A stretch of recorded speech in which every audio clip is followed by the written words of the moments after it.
Nous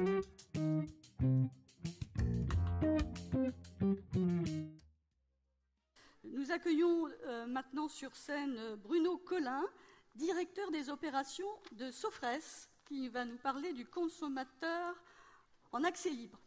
Bruno Collin.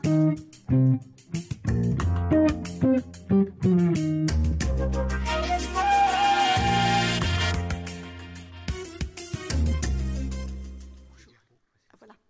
Je vous donne l'outil, parce qu'il y a quand même besoin de technique. Bonjour à tous. Merci. Vous m'entendez bien ? Oui, parfait. Eh bien, écoutez, c'est un tout petit peu anxiogène là maintenant, parce que déjà j'ai appris un certain nombre d'acronymes aujourd'hui, donc j'ai vraiment pas l'impression d'avoir perdu ma journée. Donc merci Joël.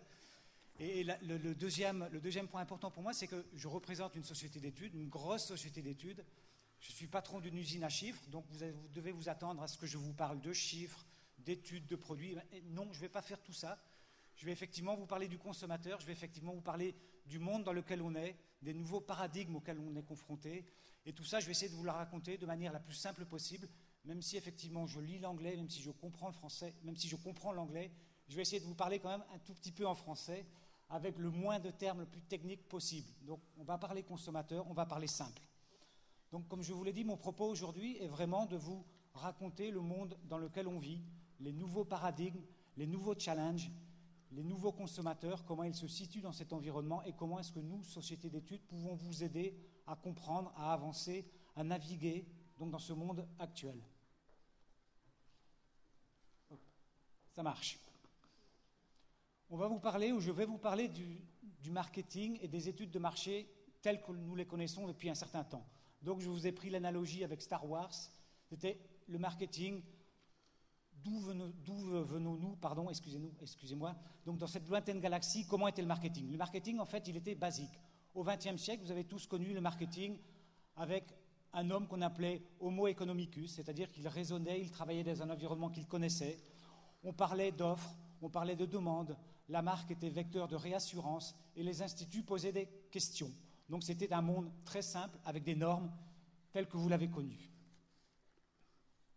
Hop, c'est moi. Les applications. Maintenant, dans le monde dans lequel on vit, c'est un monde, on va dire, c'est le grand bazar. Il y a des applications partout.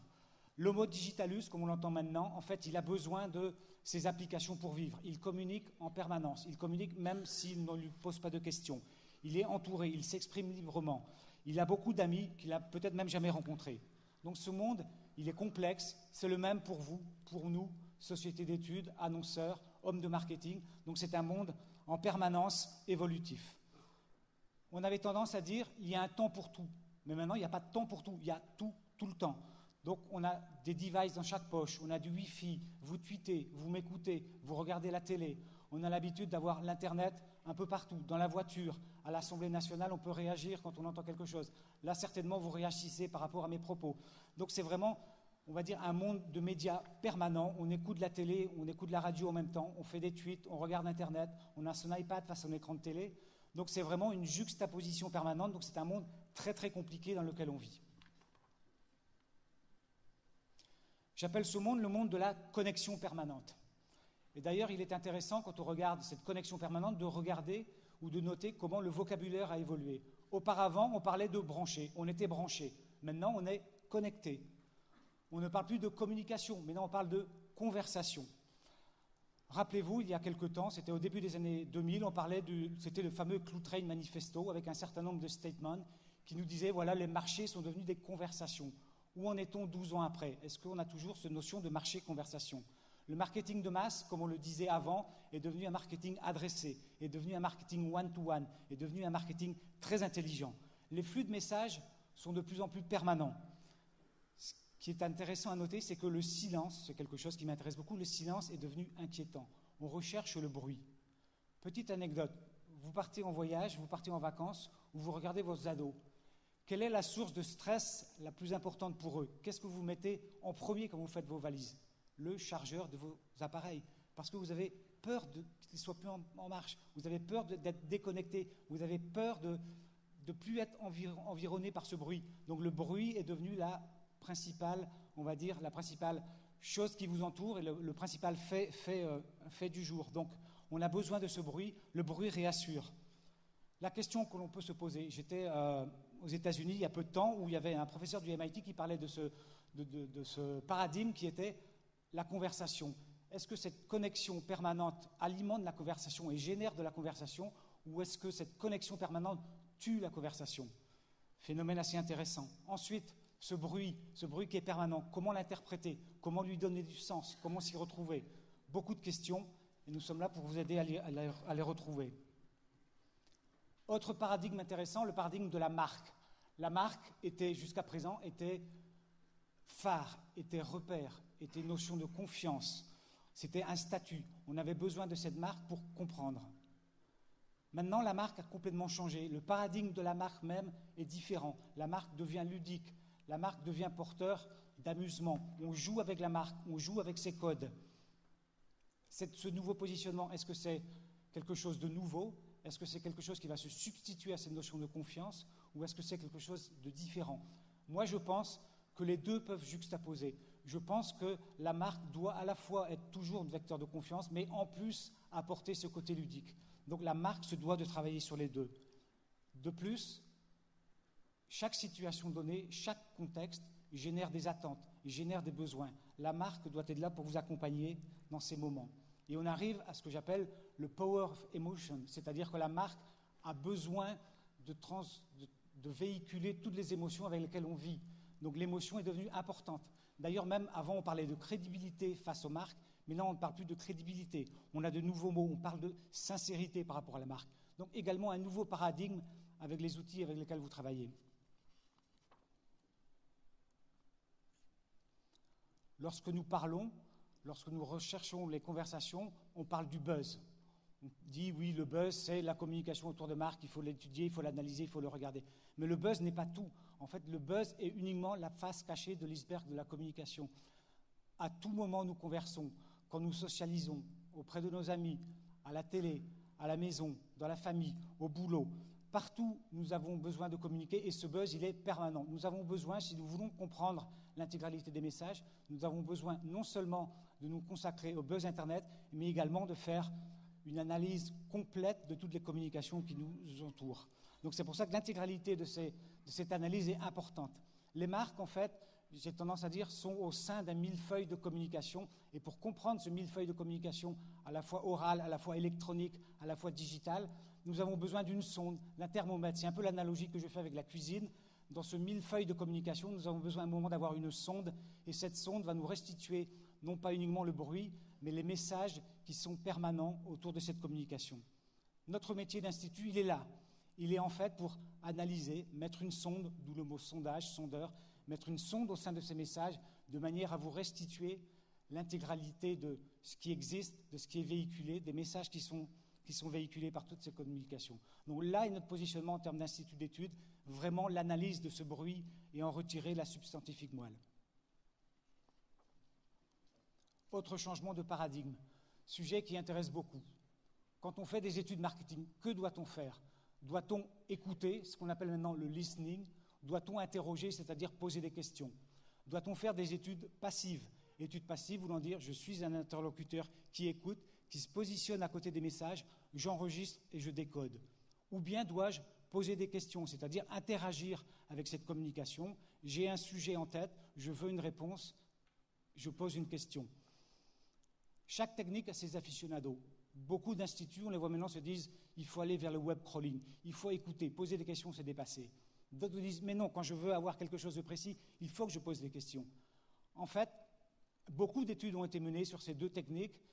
L'histoire que l'on raconte quand on interroge ou quand on écoute est globalement la même. Globalement, le fil conducteur est identique. Globalement, la conclusion est, on va dire, quasi la même. Néanmoins, quand on ne fait qu'écouter, on se rend compte qu'il y a parfois des biais. Le biais venant du contexte dans lequel on se positionne lorsque l'on va délivrer un message. Imaginons que l'on tweet, imaginons que l'on va sur un blog. Que fait-on? On a une idée en tête, on a un certain message à véhiculer, on est content, on n'est pas content, on est satisfait, dissatisfait. Et on se rend compte que finalement, le blog dans lequel on arrive, eh bien, les messages sont un tout petit peu différents. Donc on peut avoir tendance à changer la nature, pas forcément du message, mais l'intensité et la force avec laquelle on veut véhiculer quelque chose. Donc, l'écoute pure peut apporter un léger biais, même si, globalement, on arrive à peu près à la même conclusion. Ce qui est important également dans ce flux permanent, parce qu'en fait, sur le web, on interroge tout le temps, on écoute tout le temps, c'est de suivre le film. On n'est plus sur une série d'images, on est sur un accompagnement permanent. Comment évolue le bruit, comment évolue le message au sein de ce buzz. Donc, il est important, quand on fait des études, quand on écoute, quand on veut suivre, quand on veut comprendre, il est intéressant et important d'avoir le film, d'avoir la continuité. Nous, notre positionnement encore est d'être là et d'être capable de générer de l'aller-retour, de l'échange entre ces gens qui délivrent des messages ou qui ont besoin de se faire poser des questions. Donc c'est ce qu'on appelle également, ce que Joël appelait tout à l'heure, le concept de big data. Mais big data, pour moi, c'est évidemment que c'est tous les jours, mais souvent on a tendance à dire le big data, c'est un gros volume de données. Voilà, j'ai collecté beaucoup de choses, comment je fais pour l'analyser? Non, le big data, c'est pas uniquement ça. Le big data, moi je l'appelle, c'est en fait caractérisé par 3 V. Le premier, c'est le volume. Effectivement, on a du volume énorme. On poste tous les jours, Internet, c'est une source magnifique d'informations, donc c'est un gros volume, il faut être capable de le comprendre. La deuxième, c'est la variété, parce qu'en fait, dans le big data, on a des données de toutes sources. On a des données comportementales, on a des données exogènes, on a des données endogènes, on a des données d'enregistrement, on a des données de questionnaires. Donc c'est une variété incroyable de volumes. La troisième, qui est importante pour moi et qui est fondamentale, on a tendance à l'oublier, c'est la vélocité des données. Les données bougent en permanence. C'est un courant continu d'informations qui arrive. Donc c'est vraiment de la variété, du volume et de la vélocité. Donc il faut être capable, en temps réel, quand on parle de big data, c'est pas faire une analyse et OK, en tirer une typologie, c'est pas ça. C'est prendre l'information en permanence, l'analyser, la driver et faire en sorte que le film, qui était énorme au début, devienne compréhensible au travers du temps. Là est le big data. Même au sein des instituts d'études, les vocabulaires ont changé. Avant, on parlait de panel. C'était quoi un panel? C'était, on recrutait des gens pour un système de mesure donné. Donc on avait, nous, instituts, en tête, ou vous, annonceurs ou hommes de marketing, vous aviez en tête un besoin. Et vous disiez, OK, j'ai un besoin donné de mesure, donc ce que je vais faire, je vais recruter des gens pour cette mesure.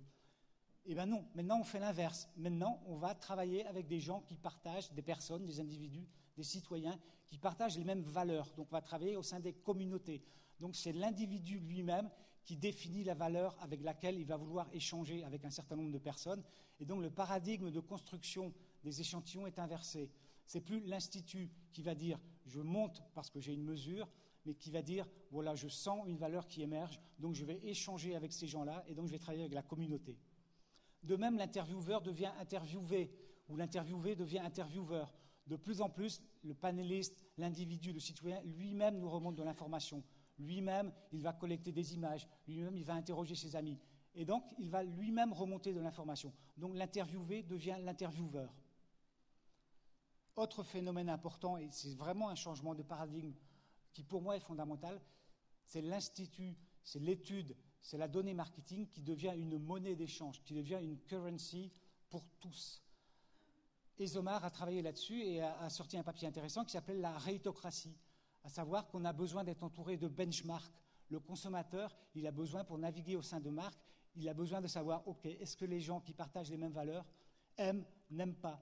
Donc on est en permanence dans cet environnement. Un film qui m'avait marqué il y a une dizaine d'années, c'était Minority Report, vous l'avez certainement vu, où on voyait Tom Cruise, en fait, qui rentrait dans un magasin et automatiquement les bornes interactives lui parlaient. « Bonjour monsieur, aujourd'hui nous vous proposons cet article ou celui-là parce que vous l'avez déjà acheté la semaine dernière, parce qu'on connaît vos goûts. On sait également que les personnes qui vous ressemblent aiment ce genre de choses. » Donc on est en permanence dans un monde de benchmarking. Et donc maintenant le consommateur, je travaille avec lui tous les jours, on sent qu'il a besoin de cette étude, il a besoin de ces données comme monnaie d'échange. Donc il le sert pour lui-même. Donc, auparavant, les données d'études de marché, en fait, étaient utilisées par vous pour comprendre comment se positionnait le consommateur. Donc, c'était simple, c'était assez univoque. Et maintenant, c'est un peu l'inverse. C'est le consommateur qui utilise la donnée d'études pour naviguer au sein des marques. Donc, c'est un paradigme qui s'est inversé et qui est super intéressant à travailler. Autre point, on parlait tout à l'heure de pertinence, de temps, de lieu et de nouveau marketing. Les centres d'intérêt, les valeurs changent avec le temps. Chaque occasion génère des besoins différents. De même, la capacité à recevoir un message ou la capacité à émettre un message change avec le temps. Donc le marketing va devenir marketing en temps réel, va devenir marketing adressé, la bonne offre au bon endroit. Si on délivre un message un peu trop tôt, l'esprit n'est pas libre, on ne le prend pas, on l'oublie, c'est trop tard, c'est foutu. Si le message arrive un peu trop tard, on est déjà passé à autre chose, donc c'est pas bon. Donc c'est vraiment le right time, c'est au bon moment. Et d'ailleurs, on le voit dans les outils Android, dans sa version 4.1, a sorti le Google Now, qui est un assistant personnel qui, en fonction de ce que vous avez fait, de votre géolocalisation, des moments par lesquels vous êtes passé, de votre habitude de vie, tout ça est enregistré dans le Google Now. Il est capable de vous proposer en temps réel, en continu. Aujourd'hui, n'oubliez pas de vous lever à telle heure parce que vous avez l'habitude de prendre le métro à tel endroit.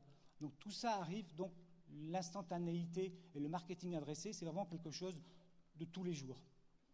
Ce qu'il est important également, c'est de travailler sur le bon canal de conversation et le bon canal de connexion avec le panéliste, surtout en situation de mobilité. Je dis panéliste comme j'aurais pu dire individu normal. Il faut travailler avec le bon canal en situation de mobilité. On n'est pas forcément joignable, contactable, échangeable avec les mêmes outils que ceux que l'on a à la maison. Tout le monde a son iPhone, tout le monde a son smartphone dans la poche. Donc il est important de pouvoir y travailler, de pouvoir jouer avec cet outil. Le grand problème qui pour moi vient à ce moment-là, c'est le problème à la fois de l'intrusion et la problématique de privacy, de l'intimité. Je n'ai pas envie d'être contacté tout le temps. J'ai envie d'avoir un peu de temps à moi. J'ai envie d'avoir un peu de calme. Donc la CNIL, donc la Commission nationale de l'informatique et de la liberté, travaille beaucoup sur ces aspects parce que c'est quelque chose d'important. On a besoin par moment de se déconnecter un tout petit peu. Donc je vous suggère de lire un cahier très très intéressant que la CNIL vient de sortir qui s'appelait Innovation et Perspective et donc qui est Quid de la vie privée dans les années 2020. Et vous verrez un certain nombre de choses assez intéressantes. Donc je vous recommande fortement cette lecture. La technologie omniprésente, on en a parlé tout à l'heure. Je ne vais pas vous citer toutes les techniques, tous les acronymes. On est envahi de QR code, de flash code, de RFID, de tous ces aspects. Moi, un phénomène que je trouve très intéressant, c'est également un nouveau changement de paradigme parce que beaucoup de choses changent, c'est qu'auparavant, quand on parlait de technologie, la technologie, c'était entre les mains de professionnels et le grand public rêvait face à cette technologie, se disait « un jour, moi aussi, j'aurai ça ». Maintenant, c'est un peu l'inverse. La technologie, c'est le grand public. La technologie, vous l'avez dans la poche. La technologie, vous l'utilisez tous les jours. Et nous autres professionnels, on rame. On court après tout ça parce qu'on a besoin d'utiliser les mêmes vecteurs, les mêmes canaux de technologie. Et donc, c'est une course permanente. Les outils évoluent très très vite. Ce qui veut dire qu'un objet est pérenne pendant un court temps. Les cycles de vie des produits se réduisent de plus en plus. Ce qui veut dire que pour nous, si on veut travailler avec ce genre de technologie, on a des cycles d'investissement qui sont très très réduits. Il faut en permanence avancer, il faut en permanence investir, donc il faut en permanence faire de la veille et être capable justement d'être en phase avec cette nouvelle technologie. La technologie nous offre plein de choses, Joël l'a décrit, de la traçabilité, de la géolocalisation. Et si on mixe cette technologie avec les capacités de calcul phénoménales que l'on a maintenant embarquées dans un simple appareil, on peut imaginer des possibles dans énormément de niveaux applicatifs. On peut faire de la neuroscience, on peut faire de la biométrie qui se développe de plus en plus, même si le grand public y prête peu d'attention, mais la biométrie est là. De même que l'analyse automatique des images, l'analyse faciale. Donc maintenant, on peut taguer quasiment toutes les images sur Internet. Si ça se généralise, que va-t-il se passer ? Que va devenir notre identité propre ? Est-ce qu'on va avoir une identité numérique ou une identité personnelle ? Donc tous ces aspects-là sont importants à suivre parce que peuvent générer, comme on l'a évoqué tout à l'heure, évidemment, certaines sources d'anxiété par rapport à cela. Donc, en résumé, je dirais que effectivement, la technologie est là, il faut savoir jouer avec elle, il faut savoir être ludique et surtout faire attention à cette notion de privacy. Privacy qui a deux sens. Les anglo-saxons lui donnent plutôt un sens lié à la confidentialité. Ce que je fais, je ne veux pas que les autres le voient, ou qui est plutôt la définition, je veux dire, française, qui est le lien avec la vie privée. Donc, il est important de travailler sur les deux, et il est vraiment important de faire attention à cette notion de privacy.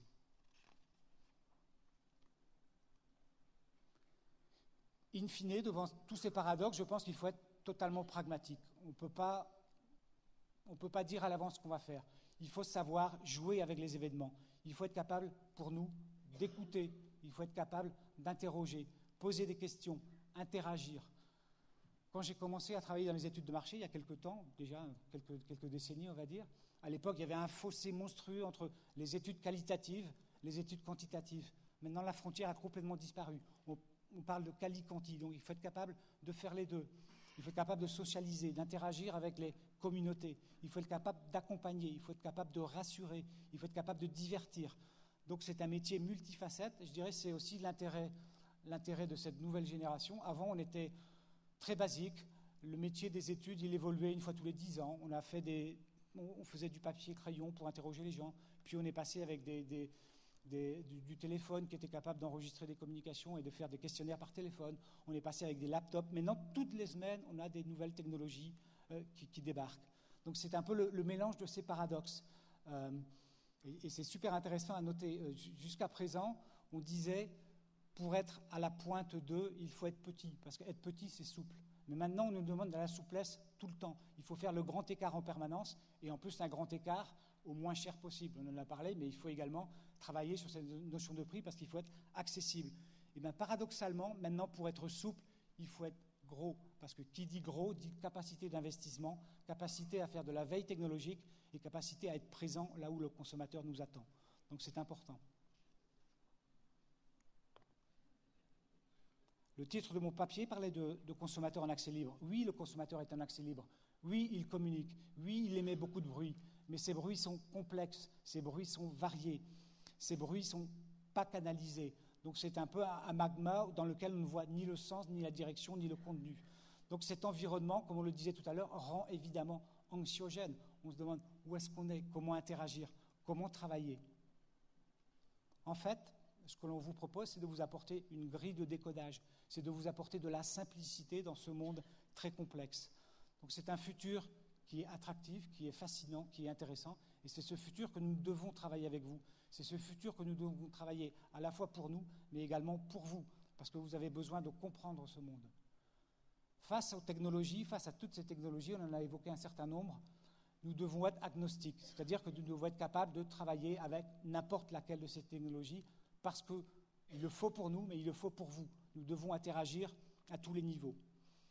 Donc notre rôle, il est là, il est partager notre expérience. On a des expériences dans toutes les technologies, mais il est également important de comprendre les problématiques auxquelles vous êtes confrontés, donc de travailler avec vous très en amont sur la définition de la problématique et ensuite plus en aval, savoir comment mettre en œuvre le meilleur outil, la meilleure techno pour vous aider à comprendre et à vous donner une réponse face à cette problématique. Voilà, donc c'était les quelques messages que je voulais vous donner aujourd'hui. Merci.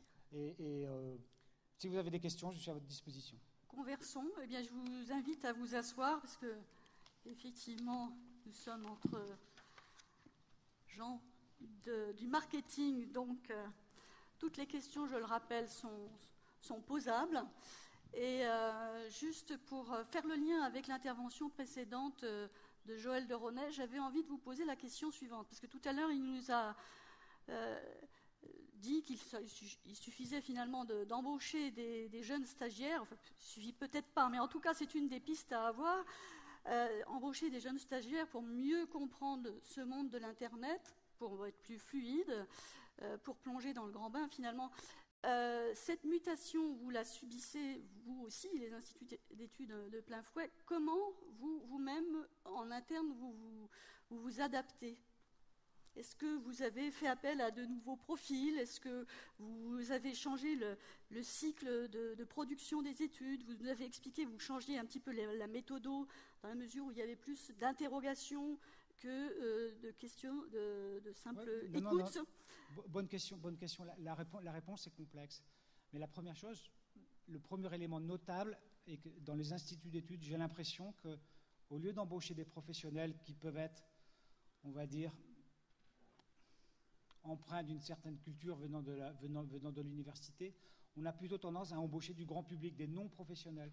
Parce que, comme je le disais tout à l'heure, la technologie est partout et la technologie est utilisée par tous. Donc, pour comprendre cette technologie, on a besoin de comprendre, de voir, de sentir comment est-ce que les gens vivent.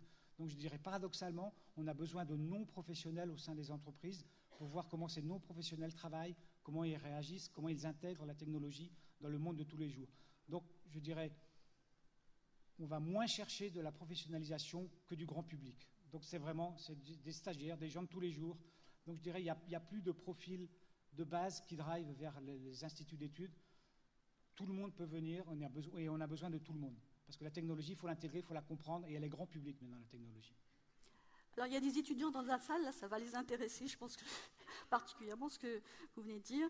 Je note dans les réactions de la salle, notamment une question, ou du moins une réflexion. La confiance du consommateur envers la marque se réduit à mesure que celle de sa communauté s'accroît. Point d'interrogation. Effectivement, est-ce que là, il n'y a pas un déplacement les consommateurs, les citoyens, finalement, faisant plus confiance à cette communauté qu'ils retrouvent sur le web ou sur leur portable, plutôt qu'à la marque. Est-ce que ce n'est pas un des enjeux aussi de demain pour vos clients? Oui, effectivement, vous avez raison, c'est un enjeu, mais moi je crois que la marque doit être de plus en plus multifacette. C'est-à-dire, c'est un peu ce que je disais, la marque doit pouvoir être source de fun, doit pouvoir nous apporter le côté ludique, donc on doit pouvoir jouer avec, mais également doit pouvoir nous réassurer. Donc je dirais, la marque, suivant les moments de la journée, suivant les situations, suivant l'endroit où on se trouve, suivant les échanges avec la communauté, suivant la manière dont on en a besoin, on va chercher différentes choses, on va chercher différentes valeurs, on va chercher différents repères. Donc effectivement, au sein d'une communauté, on peut avoir besoin de la marque en termes d'échange, en termes d'outils de reconnaissance et de capitalisation, et se dire, OK, je partage les mêmes valeurs, donc je partage les mêmes marques, donc je me reconnais. Et à un autre moment de la journée, à une autre situation, à un autre endroit, à une autre situation, on peut avoir besoin d'autres valeurs et donc aller plutôt chercher là la valeur de réassurance. Donc je dirais, c'est pas un remplacement, c'est plutôt une juxtaposition ou une nouvelle facette qui se rajoute à la marque.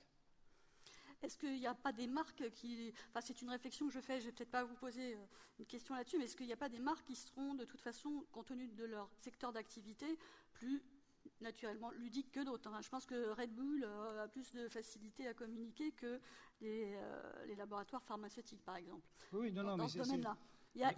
En termes de secteur, ça peut être très discriminant. Bien évidemment, mais si on prend des secteurs industriels ou des secteurs liés plutôt à l'entertainment, on se rend compte que même les secteurs où traditionnellement on jouait sur la sécurité, on jouait sur la confiance, la réassurance, on se rend compte que de plus en plus on va vers un côté un peu plus pratique, ludique, fun. Donc effectivement, toutes les marques ne peuvent pas avoir le même positionnement parce que la recherche, in fine, n'est pas la même. Mais la coloration commence à être plus multiforme, je trouve. C'est l'exemple, par exemple, de CTLM qui n'a pas hésité, effectivement, à avoir une communication. Oui, à jouer sur la dérision, oui, tout à fait.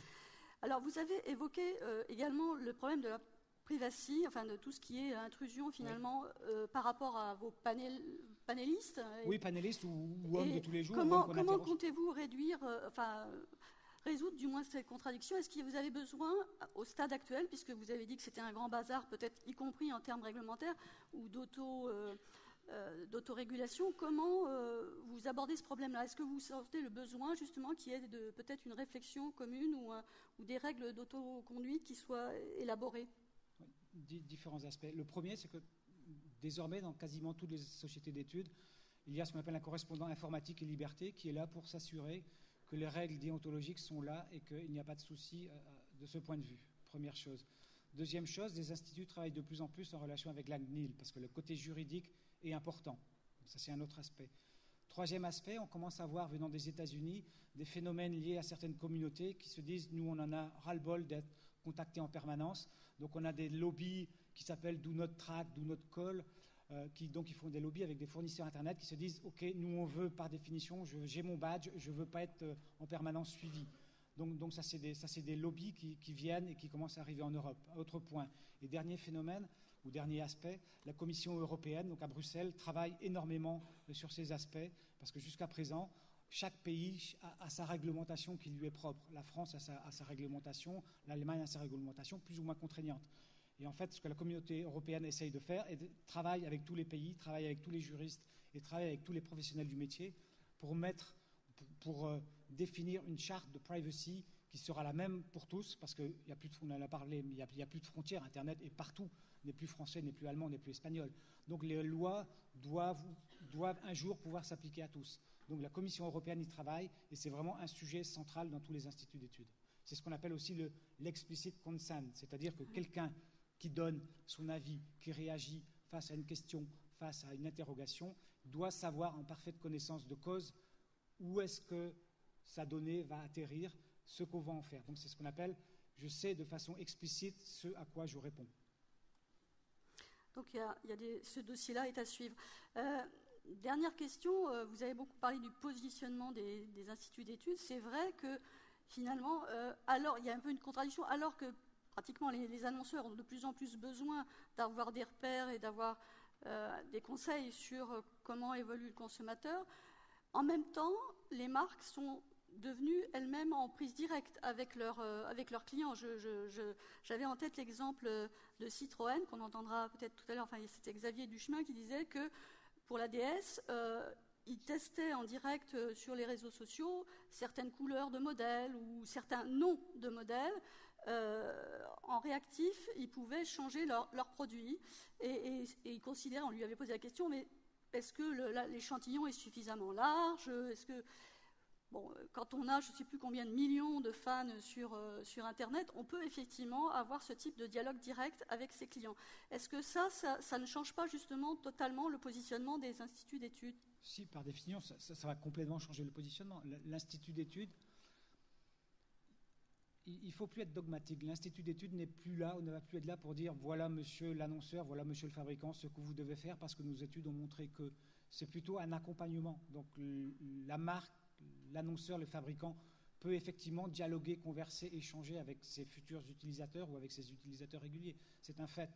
Mais l'institut est là pour l'aider, l'accompagner, à dire ok, c'est bien, mais avez-vous pensé à regarder ci, avez-vous pensé à regarder ça? Ou également peut être là pour l'aider à définir ses problématiques, parce que souvent, quand on échange avec les consommateurs, le bruit qui en ressort est assez complexe, et on ne sait pas comment l'organiser, quelle priorité mettre face à ces dialogues.